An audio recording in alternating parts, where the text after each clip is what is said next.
Ruthless, misplaced. A lot of people are hard on other people, or perhaps even ruthless at times, because they refuse to be self-disciplined and hard appropriately on themselves. So we live in such a competitive world that unless there's a great deal of efficiency and structure, and that doesn't mean doing things that you hate doing. It means finding the things that you love doing and being very disciplined at those things, especially. But a lot of people are unable or unwilling to do that, so they live in excuses and coulda, woulda, shoulda, and try to impose the discipline necessary of achievement onto changing other people, because by extension it's easier, they imagine, to force other people to change than to force themselves to change. And force is not the right word, but an extension of this mindset is that it's too difficult to build a skyscraper, so I'll just be like a critic. I'll be tearing down what other people are doing.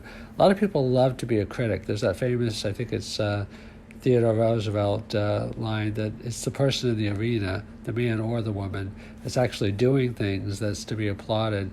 I mean, anybody can be a critic because everybody has faults, so being a critic is easy. Some people think they're so brilliant because they're like, oh, I'm the best critic. I analyze everyone's mistakes. But famously it said that, it's not about finding problems. Problems are everywhere. People think they're geniuses because they find problems. No, come up with solutions. That's where the genius is. That's where the money is. That's where the value is. Value comes from solutions. And,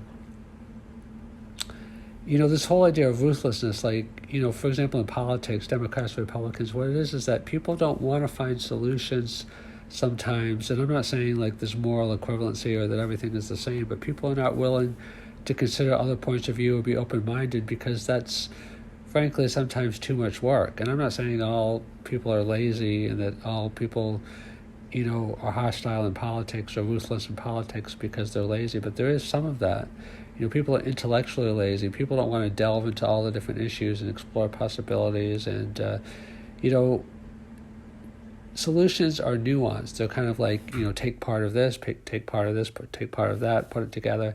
It's not just necessarily a black or white thing. I mean, some things may possibly be black or white, but most things are much, much, much more nuanced than that. So if you can be ruthless with yourself in a positive way, to discipline yourself, to keep an open mind, and to do the tasks that you need to do and have excellence, then you're still going to have high standards and not let people into your life that don't meet those standards, but you're not going to be having to go around changing everybody else because you have the framework and the structure and the discipline to achieve from where you stand.